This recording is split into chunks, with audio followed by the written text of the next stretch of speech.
Hello, I'm Nigel Saunders, and you've just entered the bonsai zone. Before we get started today, I just wanted to show you some of the pots I've gotten this year. I find these pots in stores like Goodwill, Salvation Army, Value Village, and they're really cheap. I get them for $1 or $2 each, and they're not the greatest quality pots, but they're good for tropical trees. A lot of them wouldn't survive a freeze, but occasionally you get a really nice quality pot. You never know what you'll find, so keep your eyes out, look at the secondhand stores for bonsai pots. The first tree I'm going to talk about today is my Schefflera Bonsai. I don't have any photos of when I first started this tree, but today I'm going to show you what it looked like long ago. My Schefflera Bonsai started out life as a clump of trees sold at a box store. I got this from Canadian Tire just recently for a demo I'll be doing. This pot full of trees doesn't look like much at first, but if you get in here and look at the trunks and the roots, you'll get quite a surprise. Beneath all these leaves and weeds, there's some really good structures in here. Aerial roots, a lot of really nice Schefflera trunks. Really good stuff for bonsai. This pot of Schefflera trees is very similar to the pot that I started my clump style Schefflera from. The first thing I did when I got this pot of trees is I separated all the trees into individual trees. So I untangled the roots and got all the trees lined up in a row. In the next step, I arranged all the trees to radiate out from the center of the planting to create a clump style bonsai. I then reduced the height of the trees down to about this high. The rest of the work has just been clip and grow for the last 17 years.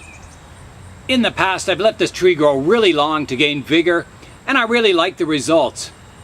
I've been letting this tree grow all summer to gain vigor. It thickens up the trunks, it smooths out all the kinks in the trunks, and heals all the scars from pruning. It also generates a lot of vigor to grow these aerial roots down from the branches. So I've let this tree grow for this season. I'm going to let it grow all winter and all next summer also. So it'll be really wild looking by the time I prune it. The next tree on my Let Grow Wild list is my Portulacaria Afra Forest. I've left this tree grow wild for an entire summer before, but I've always pruned it up in fall. This year I'm thinking of letting it grow for 2 whole growing seasons. Some of the branches are growing really long. You can see this one's longer than my hand, and it's starting to get secondary branching on it. If I let this grow another season, all this secondary growth is just going to explode, and it'll help thicken up the trunk dramatically. I'm training these trees to look like African baobab trees, so I want these trunks really thick, and I want to keep the height of the trees fairly short. From all the growth this tree's put on just this summer, I've seen the trunks get quite a bit thicker in one season. So I think if I let all this growth grow for the next summer, it's really going to increase the thickness of my trunks. In the last video of this pepper bonsai, it had tiny little white flowers on it, and now at the end of summer, it's time to try out the peppers. I'm going to cut off the peppers now. There's one. Another one up here. We've had 2 frosts this season so far, in fall. I've been bringing this pepper tree inside the greenhouse so the vegetables don't get damaged. Okay, let's give them a try. I'll start with this one. Here goes. It's really good. There are lots of edible herbs that you can grow as bonsai, so give it a try. It's nice to be able to eat them as you prune them. Next up today, I'm going to be talking about ribbon roots, or plank roots, or buttress roots. They're all names for the same thing. These are the roots that come down from some of the tropical trees like ficus trees and carpoke trees. And they kind of snake along, and they're very high. They can be like 1 meter high, and they stabilize the tree in the high winds. I've seen lots of pictures of these type of roots in nature, but I've never seen it on a bonsai tree. I've seen lots of bonsai trees that have really nice radial surface roots, but never those ribbon type roots. Let's look at some pictures off the internet of some of these ribbon type roots.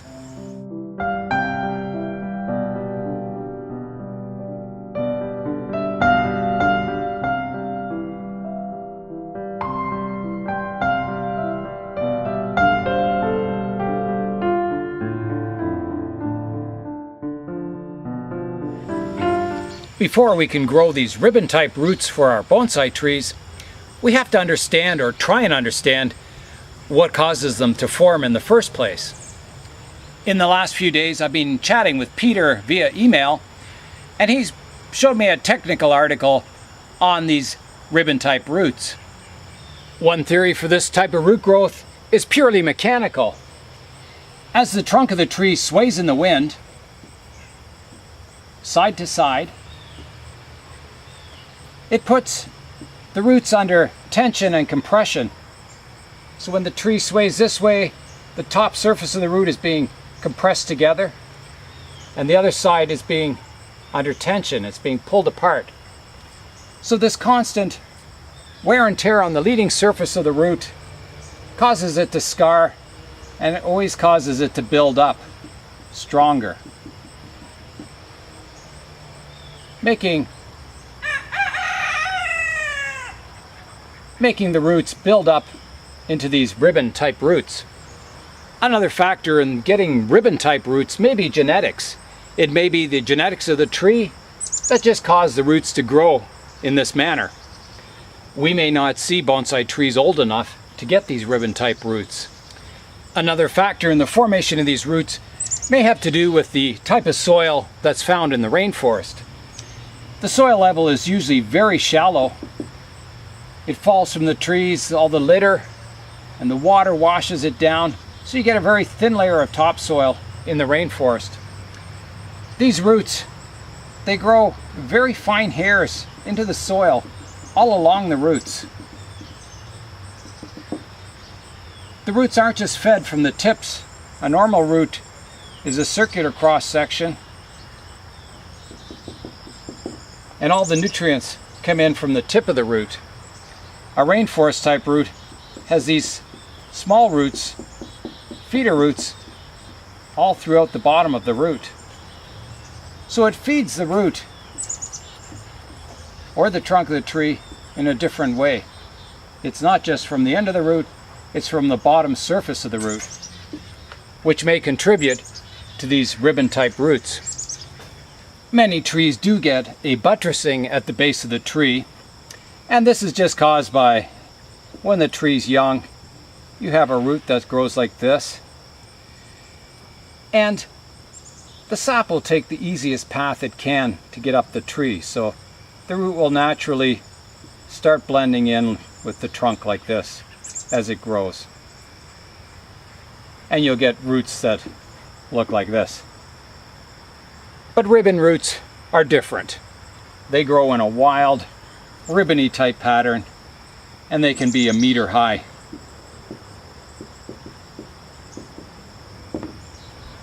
So how am I going to grow these ribbon type roots on my ficus and my carp oak trees? Let's head in the greenhouse and look for our first clue. I'm in the greenhouse here, and we're looking at my Ficus Religiosa. And if you look at the roots down here,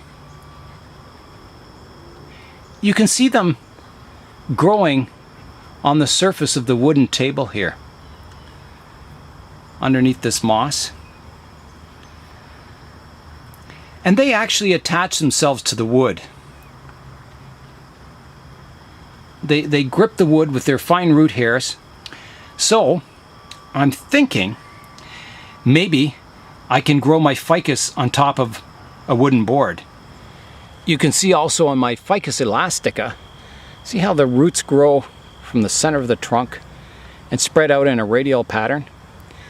If that was growing on top of a wet wooden board, I think all these root hairs underneath would grip the board and kind of duplicate that thin layer of soil that you find in the rainforest.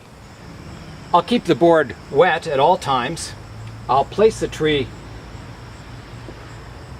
on top of the board so the roots grow out on top of the board and grip it with their fine root hairs. and I'll cover the roots with moss. So it'll be a very, very thin layer of moss on top to keep the roots healthy, and I'll keep this board misted and moist at all times. And we'll see what happens with the roots. I've seen this type of effect with the roots growing out over my tabletop in my plant room in the winter time. Because the tabletop is moist, it has plastic down, but it's still moist. The roots grow out the bottom of the pot through the drainage holes, and they start spreading along the plastic. And it gets quite a root system growing. So enough with the theory, and let's start putting this into practice. One thing I forgot to mention is that once the roots get established and cling to this board, I'm going to put a flag on top of the tree, so when it's windy out, it'll cause the trunk to sway, and it'll actually create that tension on the surface of the roots. For this project, I'm going to use a Ficus Religiosa, a small one that I have that also needs repotting, so we can do that at the same time, use it in this project. And I've got a nice wide board here that I can cut into a rectangular style pot, or it's not a pot, but more of a slab, I guess. So we'll cut it into a nice rectangle, and then we'll place the tree on top. I've got my board cut to size now, so I'm going to give it a watering. I've got the dish side up so it'll hold more water in the middle of the board. So let's see how it holds its water. This board's fairly old, so the water should soak in quite well to it. Maybe if the board was newer, it would bead off more, but this is soaking in quite nicely. And you can see the water pooling in the middle just a little bit. That'll help the tree keep some moisture around the roots. While the board's soaking, it's time now to get the tree out of the pot and get it bare rooted. This tree was last repotted about 3 years ago, so I'm not sure what to expect in the root system. I'm hoping there's enough radial roots that the tree will sit flat on top of the board. Here goes. Certainly lots of roots in it. I'm going to try and save the moss so we can reuse it to plant on top of the roots. So I'll put that on top of the board for now to keep it kind of moist, and then we'll start raking out the roots. I'm always talking about getting a flat plane, a root plane on the bottom, and in this case I will have to, because it's going to have to sit absolutely flat on top of the board. I can see one big root that's grown here. That's not so good. I fear we're going to have to do a lot of root cuttings, pretty drastic root work. But that wouldn't be the first time for me. I've got all the soil combed off the roots now, so I'm going to take it to the tub of water and give them a wash. I've got the roots all cleaned up now. Now this is going to be the part that you may want to turn away for, because I'm going to be doing a lot of root pruning here. You can see in the 3 or 4 years the root system's got quite wild. It's tangled underneath itself. There is a nice set of radial roots near the surface. Once I pick this moss away, that will be good to grow our surface roots across the board. But there's an awful lot of roots that are going to need to be cut away. So let's start. We're just going to have to prune in a flat plane. There's one. This tree's been growing outside the entire summer without any pruning, so it's a fairly vigorous tree. It should react quite well to this root pruning, and it shouldn't stop growing or anything. It should just resume growing pretty well right away. So I'm using a flat plane here, so I'm just cutting across everything below the plane of my roots. I'm cutting off.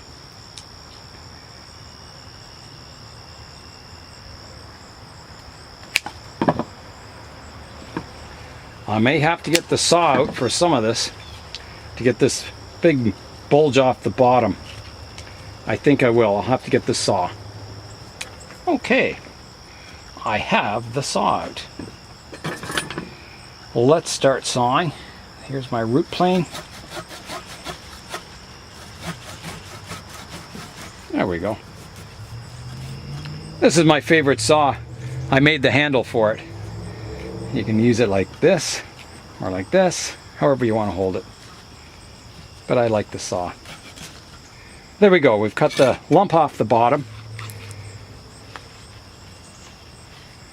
Now the tree should sit fairly flat. It's getting there. Maybe a little more cleanup here. A little more off this root. A little more off this root. So here's the root base I'm left with. Now I still do have to trim off some of these roots that are growing in the wrong direction. I want them all nice and radial. So I'll come in and prune them off. They don't have to be exactly radial, but I want them in the general direction. Most of the roots are fairly small, even size, except for this one, which is really big, and the one beside it is a little large too. So I'm going to cut that big one right back as close as I can get it to the trunk and try and grow new roots from around the cut point. I'm also going to cut this one back a bit to there, and that'll keep that root a little smaller also. So it'll kind of balances the root system. So we've got approximately the same size roots all the way around.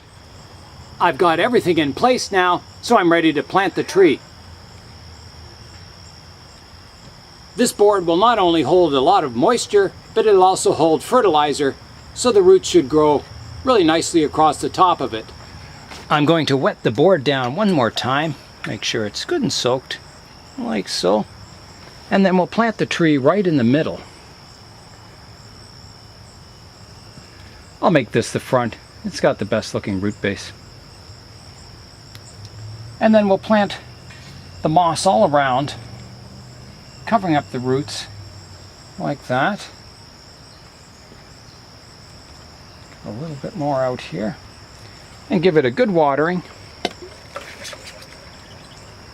And I'll get that moss worked in all around the roots so we don't have any gaps. So that's all pressed down, nice and secure. The tree is actually fairly firm there. Amazing. I'm going to keep the board soaked and the moss damp at all times. In a little while we should start to see roots coming out from underneath the moss, clinging to the wood and growing along the surface to create a nice radial root system that hopefully will eventually become ribbon roots. That's the whole point of this project, is to try and grow nice ribbon roots from our ficus.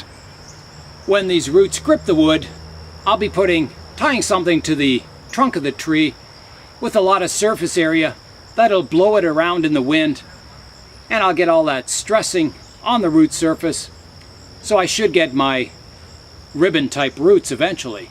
And that's the plan anyway. We'll see if it works. So that's all for this part of the video today, and it's time now for today's update. My first update is my lemon tree bonsai. This was hacked down in a video not too long ago, root pruned, and now it's getting its second flush of growth on the top of the tree. I'm also getting a little branch down below off the trunk, and I think I'll let that one develop. The trunk goes up fairly straight, it's got a little bit of movement to it, and then it goes off to the left-hand side here. And this branch coming out here will help kind of justify that movement. So we'll have it, you know, a twin trunk, a smaller one, probably coming out here underneath the main canopy. Up top, the canopy's doing really well. This is the second flush of growth, and it looks really, really good and strong. The first flush of growth was a little weak because the roots weren't established, but the second flush looks really good. It's pretty well an even vigor throughout the whole canopy. There's no really weak branches. There's a few that are still a little stronger, like this one, but generally they're fairly balanced. I'm going to do a few trees in today's update because I'm way behind showing you my trees. So there's my lemon tree. Let's move on to another update. My second update is my Plumeria Bonsai. It's been growing quite well this summer. When I planted this stick, it had no roots at all. It was just a stick in the soil, and now the pot's full of roots. So it's ready for its first root pruning, repotting, and top trimming for the next season. I won't be working on the Plumeria today, but that'll be for another video. The next update is my Grapefruit Bonsai. Let's go in and have a look at it. I got a new vigorous branch grow up this summer, and it's very tall. And I like the position of it, but I've got to cut it off shorter. So I'm going to do that today. I'm going to prune the tallest branch off to a forward-facing leaf right about here. Timber. Smells nice. I'm going to do a little pruning to the top too. So I'm going to cut it back fairly hard to here.